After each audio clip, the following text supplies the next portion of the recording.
যিসকল ছাত্ৰ ছাত্ৰীয়ে এইবাৰ মেট্ৰিক পাছ কৰিছে তেওঁলোকক আজিৰ ভিডিঅ'ত মই 5খন ডকুমেণ্ট ইম্পৰ্টেণ্ট ক'ম। ঠিক আছে, 5খন ইম্পৰ্টেণ্ট ডকুমেণ্ট ক'ম আৰু সেই 5খন ডকুমেণ্ট যদি আপোনালোকৰ এতিয়া নাই তেনেহ'লে আজি আপোনালোকে অনলাইন কৰক, আজি আপোনালোকে সংগ্ৰহ কৰক। কাৰণ যিখিনি আপোনালোকৰ অনাগত দিনত আহিবলগীয়া স্কলাৰশ্বিপ আছে, গভৰ্ণমেণ্ট জব আছে বা প্ৰাইভেট জবেই হওক, তো এইখিনি ডকুমেণ্ট নহ'লে আপোনালোকে এপ্লাই কৰিব নোৱাৰিব। যিকেইখন ডকুমেণ্ট আজি মই আপোনালোকক ক'ম সেইকেইখন ডকুমেণ্ট খুব বেছি ইম্পৰ্টেণ্ট হয় আৰু মেণ্ডাটৰী হয়। ঠিক আছে, তো সেইকেইখন ডকুমেণ্ট মই আজি আপোনালোকক ক'ম, ষ্টেপ বাই ষ্টেপ ক'ম, এখন এখনকৈ কৈ যাম।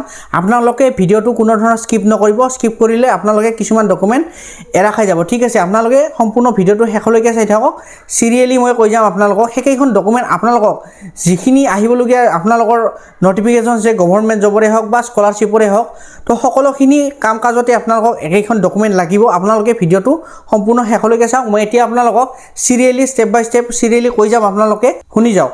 তো 1 নম্বৰতে হ'ল আপোনালোকৰ এমপ্লয়মেণ্ট এক্সচেঞ্জ কাৰ্ড। ঠিক আছে, এমপ্লয়মেণ্ট এক্সচেঞ্জ কাৰ্ড আপোনালোকক কি কাৰণত লাগে? যদি আপোনালোকে কোনো ধৰণৰ থাৰ্ড গ্ৰেড হওক বা ফ'ৰ্থ গ্ৰেড হওক চাকৰিত এপ্লাই কৰে তেনেহ'লে আজিকালি আপোনালোকক এমপ্লয়মেণ্ট এক্সচেঞ্জ কাৰ্ডখন লাগতিয়াল হৈ গৈছে আৰু মেণ্ডেটৰী হৈ গৈছে। আপোনালোকে এমপ্লয়মেণ্ট এক্সচেঞ্জ কাৰ্ডখন যদি আপোনালোকৰ নাই তেনেহ'লে আপোনালোকে কোনো ধৰণৰ থাৰ্ড গ্ৰেড ফ'ৰ্থ গ্ৰেড চাকৰিত এপ্লাই কৰিব নোৱাৰিব। আৰু এইখন এপ্লাই কৰিলে আপোনালোকক কি লাগে? আপোনালোকৰ আধাৰ কাৰ্ড লাগিব, ভোটাৰ আই ডি লাগিব। আপোনাৰ যদি ভোটাৰ আই ডি নাই তেনেহ'লে আপোনালোকৰ দেউতাকৰ ভোটাৰ আই ডি হ'লেও হৈ যাব। আপোনালোকৰ আধাৰ কাৰ্ডৰ অ'টিপিটো লাগে। ঠিক আছে, আপোনালোকে এইটো আপোনালোকে নিজৰ মোবাইলতে কৰিব পাৰিব। সেৱা সেতু আই ডি বুলি আছে এটা, সেই সেৱা সেতু আই ডিত গৈ আপোনালোকে এই যিখন এমপ্লয়মেণ্ট এক্সচেঞ্জ কাৰ্ড আছে সেই এমপ্লয়মেণ্ট এক্সচেঞ্জ কাৰ্ডখন বনাই ল'ব পাৰিব। যিসকলে এমপ্লয়মেণ্ট এক্সচেঞ্জ কাৰ্ড নাজানে তেওঁলোকক মই এতিয়া কৈ আছোঁ, এমপ্লয়মেণ্ট এক্সচেঞ্জ কাৰ্ড হ'ল আপোনালোকে যিটো মেট্ৰিক পাছ কৰিছে, যিটো আপোনালোকৰ কোৱালিফিকেশ্যন আছে সেইটো আপোনালোকে গভৰ্ণমেণ্টৰ তাত আপোনালোকে ৰেজিষ্টাৰ কৰিব লাগে। ঠিক আছে, আৰু ৰেজিষ্টাৰ কৰাৰ পিছত এখন আপোনালোকৰ এমপ্লয়মেণ্ট এক্সচেঞ্জ কাৰ্ড প্ৰিণ্ট হৈ যায় বা ওলাই যায়, সেইখনেই হৈছে এমপ্লয়মেণ্ট এক্সচেঞ্জ কাৰ্ড। আৰু এইখন থাকিলে আপোনালোকে যিকোনো থাৰ্ড গ্ৰেড ফ'ৰ্থ গ্ৰেড পোষ্টত আপোনালোকে এপ্লাই কৰিব পাৰিব। এইখন আজিকালি মেণ্ডেটৰী হয়, গতিকে আপোনালোকৰ নিজৰ মোবাইলতে কৰিব পাৰিব। আৰু যদি আপোনালোকে নিজৰ মোবাইলত কৰিব নোৱাৰে তেনেহ'লে ওচৰৰ CSC চেণ্টাৰত গৈও কৰিব পাৰিব। মোৰ ভিডিঅ' দিয়া আছে এমপ্লয়মেণ্ট এক্সচেঞ্জ কাৰ্ড কেনেকৈ বনাব লাগে। আপোনালোকে মোৰ ভিডিঅ' চাই পেলাই আপোনালোকে এমপ্লয়মেণ্ট এক্সচেঞ্জ কাৰ্ড বনাব পাৰিব। একেবাৰে সহজ হয়। আধাৰ কাৰ্ডখন লাগে, আধাৰ কাৰ্ড আৰু অ'টিপিটো লাগিব, আৰু আপোনালোকৰ যিখিনি কোৱালিফিকেশ্যন ডকুমেণ্ট আছে যেনে ধৰক আপোনাৰ মাৰ্কশ্বিট হওক, এডমিট হওক, তাৰপিছত আৰু পাছ চাৰ্টিফিকেট, এইখিনি হ'লে আপোনালোকৰ হৈ যাব। কাৰণ আপোনালোকে যিহেতু এইবাৰ মেট্ৰিক পাছ কৰিছে, যিসকলে হাই ছেকেণ্ডাৰী পাছ কৰিছে তেওঁলোকৰ হাই ছেকেণ্ডাৰী লাগিব। আপোনালোকে যিহেতু মেট্ৰিক পাছ কৰিছে তেনেহ'লে আপোনালোকৰ মেট্ৰিক পাছ ডকুমেণ্টখিনি হ'লেই হৈ যাব।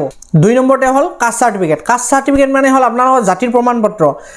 কিছুমানৰ জেনেৰেল হয়, জেনেৰেলসকলৰ নালাগে। যিসকল ST হয়, OBC হয় তেওঁলোকৰ কাৰণে এই চাৰ্টিফিকেটখন লাগিব। এই চাৰ্টিফিকেটখন যিকোনো আজিকালি অনলাইন এপ্লাই কৰোঁতে মেণ্ডেটৰী হয়। আপোনালোকে যেতিয়া এইটো কৰিব এমপ্লয়মেণ্ট এক্সচেঞ্জ কাৰ্ড, আৰু এমপ্লয়মেণ্ট এক্সচেঞ্জ কাৰ্ডখন কৰোঁতেও আপোনালোকৰ এই কাষ্ট চাৰ্টিফিকেটখন লাগিব। আৰু যিকোনো ধৰণৰ আপোনালোকে অনলাইন আবেদন কৰিলেও, যিকোনো চৰকাৰী চাকৰিত জব এপ্লাই কৰিলেও লাগিব। আৰু এইখন আপোনালোকে স্কলাৰশ্বিপ এপ্লাই কৰাতেও এই কাষ্ট চাৰ্টিফিকেটখন লাগিব। গতিকে আপোনালোকে কাষ্ট চাৰ্টিফিকেটখন অতি সোনকালে এপ্লাই কৰি লওক। কাষ্ট চাৰ্টিফিকেটখন এপ্লাই কৰোঁতে কি ডকুমেণ্ট লাগে মই আপোনালোকক এতিয়া কৈ আছোঁ। কাষ্ট চাৰ্টিফিকেটখন এপ্লাই কৰোঁতে আপোনালোকৰ লাগিব আপোনাৰ আধাৰ কাৰ্ড লাগিব, গাঁওবুঢ়াৰ চাৰ্টিফিকেট এখন লাগিব, তাৰপিছত আপোনালোকৰ নতুন ভোটাৰ লিষ্টখন লাগিব, আৰু আপোনালোকৰ লিংক চাৰ্টিফিকেট এখন লাগিব। লিংক চাৰ্টিফিকেট মানে হ'ল আপোনালোকৰ ঘৰৰ যিকোনো এজন ব্যক্তিৰ OBC এখন থাকিব লাগিব। ঠিক আছে, যদি আপোনালোকে OBC হয় OBC এখন থাকিব লাগিব। যদি আপোনালোকে ST সম্প্ৰদায়ৰ লোক হয় তেনেহ'লে ST এখন আপোনালোকৰ লিংক যিকোনো ঘৰৰ ব্যক্তি এজনৰ লাগিব। আৰু এখন ৰেকমেণ্ডেশ্যন চাৰ্টিফিকেট বুলি কয়, সেইখন আপোনালোকৰ জিলাৰ এজন DC অফিচত হওক বা চাৰ্কেল অফিচত হওক এইখন চাৰ্টিফিকেট তাত দিয়ে, ৰেকমেণ্ডেশ্যন চাৰ্টিফিকেট। আপোনালোকে সেইখন লৈ আহিব। সেইখন লৈ আহি পিনে আপোনালোকে যিটো আপোনালোকৰ এমপ্লয়মেণ্ট এক্সচেঞ্জ কাৰ্ড এপ্লাই কৰা যিটো সেৱা সেতু ID আছে সেইটোতে আপোনালোকে আপোনালোকৰ মোবাইলতে এপ্লাই কৰিব পাৰিব। খুব বেছি টান নহয়, এইটো চিম্পুল প্ৰচেছ হয়। আপোনালোকক মই দেখাই দিম কেনেকৈ কাষ্ট চাৰ্টিফিকেট এপ্লাই কৰিব লাগে, একেবাৰে সহজ। তো 3 নম্বৰ এতিয়া মই আপোনালোকক ইম্পৰ্টেণ্ট ডকুমেণ্টটো কৈ আছোঁ। 3 নম্বৰত হ'ল কম্পিউটাৰ চাৰ্টিফিকেট। কম্পিউটাৰ চাৰ্টিফিকেটখন কিয় দৰকাৰ? যিকোনো আপোনালোকে চৰকাৰী চাকৰি এপ্লাই কৰিবলৈ হ'লে আপোনালোকৰ যিকোনো এখন ডিপ্ল'মা চাৰ্টিফিকেট লাগে, কম্পিউটাৰ চাৰ্টিফিকেট লাগে। গতিকে আপোনালোকৰ যদি কম্পিউটাৰ চাৰ্টিফিকেট নাই তেনেহ'লে আপোনালোকে 6 মাহৰ এটা কোৰ্চ ল'ব পাৰে বা 1 বছৰৰ এটা কোৰ্চ ল'ব পাৰে। 6 মাহ বা 1 বছৰৰ হ'লে এইটো হৈ যায়, মিনিমাম 6 মাহ থাকে। আপোনালোকে 6 মাহৰ কোৰ্চ এটা লৈ কিনে কম্পিউটাৰ চাৰ্টিফিকেটখন আপোনালোকে উলিয়াই ল'ব পাৰিব। 4 নম্বৰ হ'ল আপোনালোকৰ বাৰ্থ চাৰ্টিফিকেট।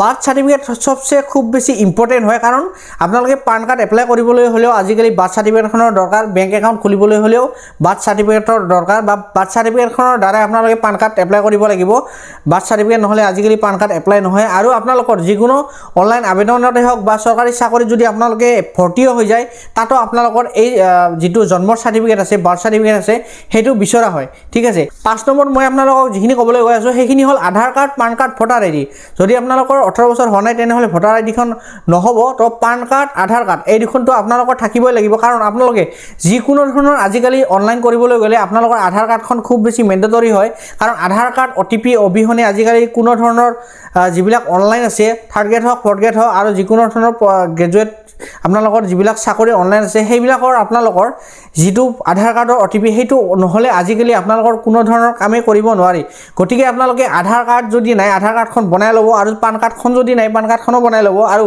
কিছুমানৰ বহুতে কি হৈ আছে আধাৰ কাৰ্ডত যিটো মোবাইল নাম্বাৰ সেই মোবাইল নাম্বাৰটো বেলেগ এটা মোবাইল নাম্বাৰ লিংক হৈ আছে তাৰ কাৰণে OTPটো কিছুমানে দিব নোৱাৰে এইটো বহুত বেছি সমস্যাৰ সৃষ্টি কৰে তো আপোনালোকৰ যদি মোবাইল নাম্বাৰটো বেলেগ এটা দিয়া আছে আধাৰ কাৰ্ড যদি আছে আপোনালোকৰ তো আপোনালোকৰ আধাৰ কাৰ্ডটো আপোনালোকৰ নিজৰ মোবাইল নাম্বাৰবিলাক দিব কাৰণ যিকোনো ধৰণৰ OTP অহাৰ লগে লগে যদি আপোনালোকে দিব পাৰে ঠিক আছে আৰু পান কাৰ্ডত মই কৈ আছোঁ কিছুমানৰ পান কাৰ্ডত এ জাগাত অ হৈ আছে অৰ জাগাত এ হৈ আছে ঠিক আছে সেইমতে আধাৰ কাৰ্ডতো কিছুমানত ডাবুলি হ'ব লাগে আই হৈ আছে বা কিছুমানৰ এ হ'ব লাগে অ হৈ আছে তো আপোনালোকৰ এই ধৰণৰ মিছমেচখিনি আপোনালোকে সম্পূৰ্ণ শুদ্ধ কৰি ল'ব কাৰণ এটা আখৰ যদি আজিকালি ভুল থাকে আপোনালোকে অনলাইন প্ৰচেছবিলাক কৰিব নোৱাৰিব ঠিক আছে তো এইবিলাক অনলাইন প্ৰচেছ আপোনালোকৰ কৰিবলৈ হ'লে যিকোনো ধৰণৰ সম্পূৰ্ণ ডিটেইলছ আপোনালোকে যদি ভোটাৰ এখনো এপ্লাই কৰে ভোটাৰ কাৰ্ডো যদি আপোনালোকে এপ্লাই কৰে তেনেহ'লে আপোনালোকক আধাৰ কাৰ্ডৰ মতে এপ্লাই হ'ব ঠিক আছে যদি আপোনালোকৰ আধাৰ কাৰ্ডত অ আছে তেনেহ'লে আপোনালোকৰ ভোটাৰ আইডি এপ্লাই কৰিলে অ এ হ'ব আৰু যদি আপোনালোকৰ নামটোত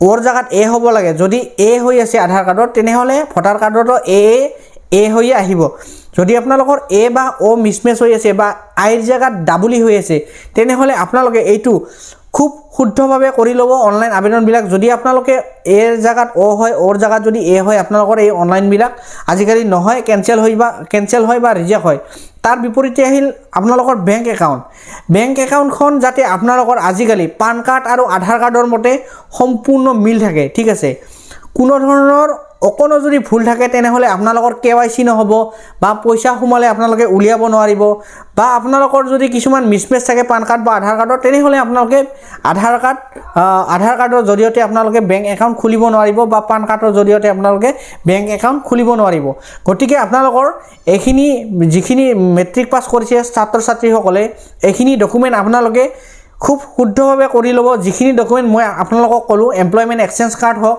বাৰ্থ সাৰ্টিফিকেট হওক তাৰপিছত আপোনালোকক কম্পিউটাৰ সাৰ্টিফিকেট হওক কাষ্ট সাৰ্টিফিকেট হওক আধাৰ কাৰ্ড পান কাৰ্ড এইখিনি ডকুমেণ্টত যাতে আপোনালোকৰ নামবিলাক সম্পূৰ্ণ ধুনীয়াকৈ থাকে ধৰক আপোনালোকৰ যিটো নাম এৰ জাগাত এ হ'ব লাগিব বিৰ জাগাত বি হ'ব লাগিব আৰু অৰ জাগাত অ হ'ব লাগিব এৰ জাগাত এ হ'ব লাগিব আপোনালোকৰ যাতে কোনো ধৰণৰ মিছমেচ এই নামবিলাকত নহয় আপোনালোকৰ এই নামবিলাকত মিছমেচ হ'লে বহু ধৰণৰ কিছুমান ভুল হ'ব পাৰে বা অনলাইন আবেদন নহ'ব পাৰে অনাগত দিনত আহিবলগীয়া যাতে আপোনালোকৰ যিকোনো ধৰণৰ আঁচনি হওক স্কলাৰশ্বিপ হওক থাৰ্ড গ্ৰেড ফ'ৰ্থ গ্ৰেড আপোনালোকৰ জব হওক আপোনালোকে যাতে কোনো ধৰণৰ অনলাইন কৰোঁতে আপোনালোকৰ মিছ নহয় বা এইবিলাক অনলাইন কৰোঁতে যাতে আপোনালোকৰ ভুল নহয় সেইকাৰণে আপোনালোকে আজি কোৱা মই ডকুমেণ্টখিনি আপোনালোকে যাতে খুব সুন্দৰভাৱে কৰি লয় অনলাইন এপ্লাই কৰি লয় আৰু সংগ্ৰহ কৰি লয় আজিলৈ ভিডিঅ'টো এইখিনি আছিল যদি ভিডিঅ'টো ভাল লাগিল তেনেহ'লে ভিডিঅ'টো লাইক কৰি দিব আৰু যদি চেনেলটোলৈ প্ৰথমবাৰৰ কাৰণে আহিছিল তেনেহ'লে মোৰ চেনেলটো আজি ছাবস্ক্ৰাইব কৰিবলৈ নাপাহৰিব কাৰণ এনেকুৱা ধৰণৰ ইম্পৰ্টেণ্ট আৰু ইনফৰ্মেটিভ ভিডিঅ' মই আপোনালোকৰ কাৰণে সদায় লৈ আহোঁ